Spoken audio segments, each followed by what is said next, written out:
안녕하세요 여러분, 저는 지금 지프가 최근에 선보인 아주 따끈따끈한 신차 지프 랭글러 4X2 그러니까 4x2 오버랜드 파워탑과 함께하고 있습니다.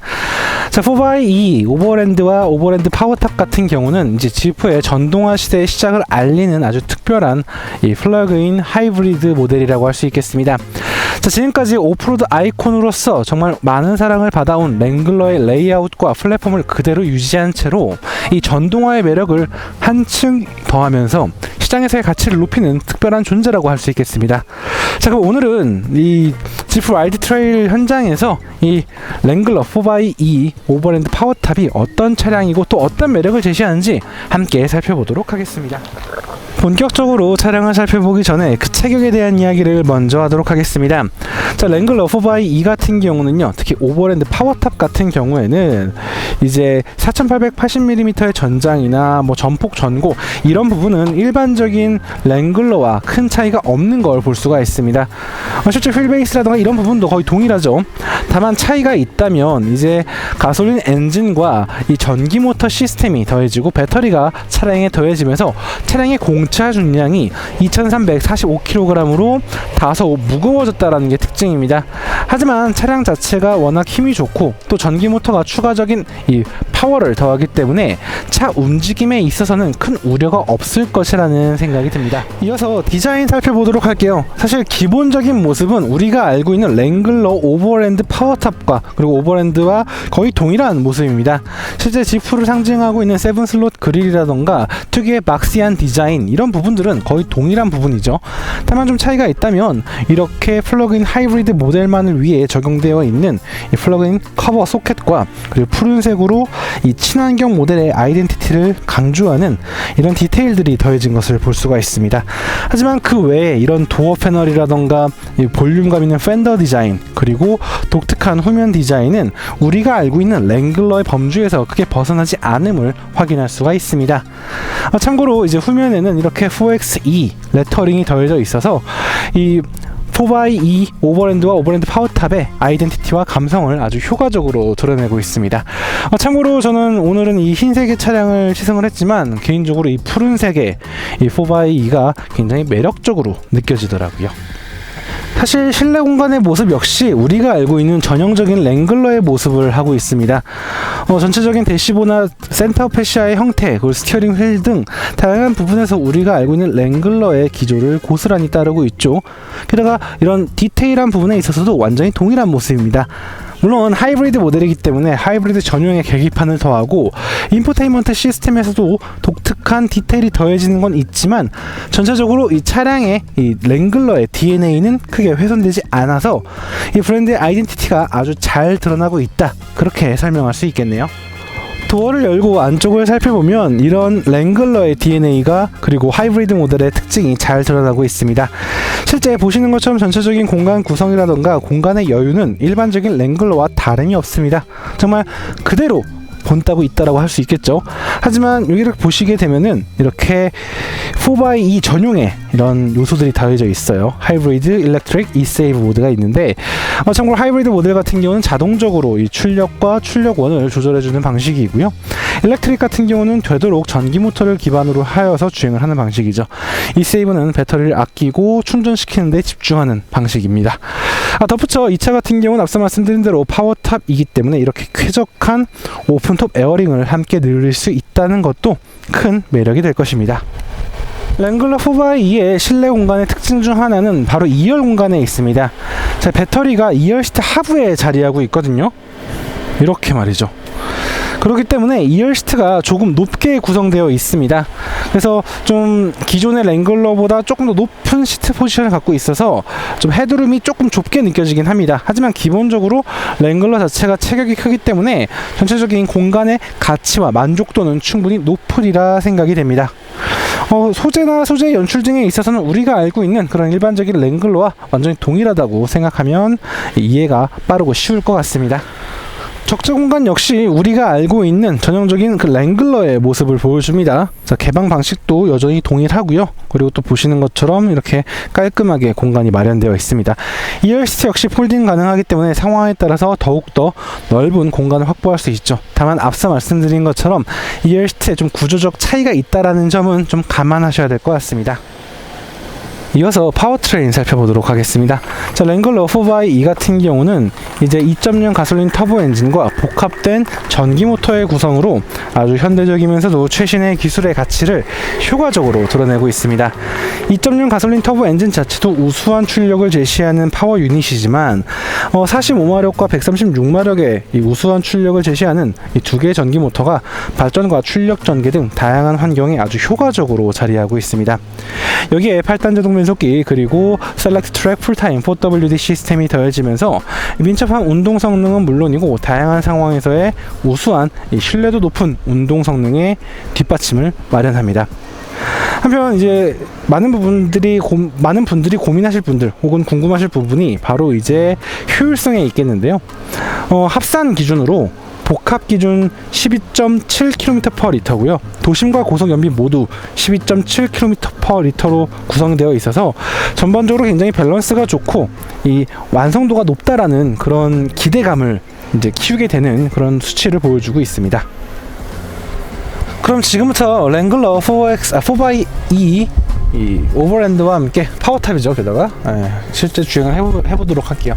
자, 가장 먼저 인상적인 부분은 전기 모터가 이렇게 정숙할 수 있느냐, 아니죠, 전기 모터니까 정숙한 거죠.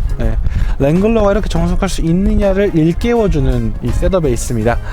실제 굉장히 쾌적한 이런 주행이 가능하고요. 사실 이 랭글러의 제 아쉬운 점은 펜타스타 엔진 이후에 2.0 터보 엔진이 더해지면서 이 출력 전개, 특히 발진 가속 시에 약간 힘을 모았다가 팡 하고 나가는 좀 그런 질감이 좀 아쉬웠거든요. 근데 이제는 정말 아주 매끄럽게 출력이 전개가 되고 가솔린 엔진 역시 굉장히 이질감 없이 더해지면서 굉장히 높은 이 출력의 전개의 매력을 제시하고 있습니다. 게다가 이 하이브리드 시스템을 얹으면서 차량의 무게라던가 이 무게 중심에 좀 변화가 생겼다고는 하지만 막상 이 출력 자체가 충분히 우수하기 때문에 주행하라는 과정에서 이 차의 움직임이라던가 전체적인 성능에 대한 만족감 등에 있어서 아쉽거나 부족한 부분은 전혀 느껴지지 않습니다. 실제 그냥 일렉트릭 모드를 사용하더라도 충분히 만족스러운 이런 등판 능력이라던가 가속 성능을 느낄 수가 있겠고요. 그리고 이 하이브리드 모드를 가동시킬 때에는 정말 만족스러운 출력이 쭉쭉 이어지는 것을 느낄 수가 있습니다. 실제 제가 지금 행사가 펼쳐지고 있는 이 주변의 도로를 쭉 달려오면서 엑셀러레이터 페달을 많이 밟아보기도 하고 속도를 좀 내보기도 하고 그랬는데 정말 우수한 운동 성능을 꾸준히 느낄 수가 있었습니다. 특히 이 전기 모터를 통해서 출력 전기가 워낙 매끄러워지다 보니까 온로드는 물론이고 오프로드에서도의 이런 차의 움직임, 조율 이런 부분에서 굉장히 쾌적한 부분이 있더라고요. 덕분에 굉장히 만족스러운 움직임이 이어졌던 것 같고요. 그리고 이제 변속기라던가 구동 시스템 이런 부분은 랭글러 고유의 플랫폼을 그대로 활용하기 때문에 신뢰도가 굉장히 높다라고 할 수 있겠습니다. 덕분에 운전자들은 큰 변화 없이 이 차량의 매력을 아주 효과적으로 느낄 수가 있겠고요. 그리고 이 전기 모터 같은 경우가 굉장히 개입 정도가 굉장히 넉넉해서 실제 주행을 할 때 실연비의 개선이 굉장히 높게 이루어지지 않을까 그런 생각을 해보게 됩니다. 그리고 차의 움직임에 있어서도 차가 무거워지고 또 좀 다루기 좀 복잡해질 거라 생각이 들었지만 막상 스티어링 휠의 반응에 대한 그런 움직임이라던가 차체 전체적인 움직임 등은 일반적인 랭글러와 큰 차이가 없습니다. 물론 이 배터리가 이 2열 시트 아래쪽에 배치가 되면서 무게중심이 좀 달라졌다라는 느낌은 섬세한 분들은 느끼실 수 있겠지만 일반적인 운전자 분들은 크게 느끼실 수 없는 부분이라 생각이 되고요. 실제로 지금 이런 연이은 코너를 지난다거나 산길을 주행한다거나 할 때 차에 이질감이 있다거나 움직임에 아쉬움이 있다라는 느낌은 전혀 없는 것 같아요. 서스펜션의 전체적인 셋업에 있어서도 우리가 알고 있는 랭글러 오버랜드의 전형적인 모습을 그대로 이어가고 있습니다. 물론 때때로 확실히 약간의 무게감 혹은 좀 다른 구조의 특성 이런 것 느껴진다라는 생각이 들긴 하지만 전체적으로 군더더기 없는 모습이라서 운전을 할 때 만족감이 굉장히 좋다고 설명드릴 수 있겠네요. 자, 이어서 오프로드를 좀 살펴보도록 하겠습니다. 랭글러 4x2 오프로드 중에서 가장 인상적이었던 부분이라고 한다면 역시 이 내리막 구간에서의 움직임이었습니다. 사실 이 내리막 구간이 워낙 미끄럽고 전날, 그러니까 며칠 전에 비가 내려가지고 이 노면이 더 이상 극복할 수 없는 그런 환경이 되었었거든요. 그래서 이 행사 측에서 원래 이 구간을 오르막, 그러니까 올라왔다 내려가려 했었는데 그냥 내려가는 걸로만 체험을 바꿨는데 좀 놀랐어요. 저도 어쨌든 내리막 구간이고 미끄러운 노면이라고 한다면 레디얼 타이어라던가 혹은 어설픈 셋업의 SUV들은 미끄러질 위험이 굉장히 크거든요. 그런데 이 랭글러 4x2 이 힐 디센트 기능, 힐 디센스 컨트롤과 이 레디얼 타이어의 셋업으로도 이렇게 안정적으로 움직일 수 있다는 게 굉장히 인상적이었어요. 실제 이 지금 영상에서는 어떻게 보일지 모르겠지만 이 오프로드 페이지로 보면은 약 15도, 뭐 적게는 15도, 크게는 20 몇 도, 이렇게 26도, 27도까지도 이 기울임이 있는 구간이거든요. 이런 구간에서 이렇게 안정적으로 움직일 수 있다라는 것 자체가 굉장히 인상적인 부분인 것 같고요.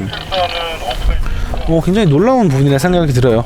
사실 물론 이제 좀 속도를 더 내면서 더 터프하게 달려보고 싶다라는 욕심도 있겠지만 사실 지금의 이러한 어려운, 보시면 아시겠지만 타이어 앞쪽으로 정말 진흙탕길이거든요. 이런 진흙탕길에서 이렇게 안정적으로 움직일 수 있다라는 것 자체가 굉장히 신기한 거라 생각을 해요.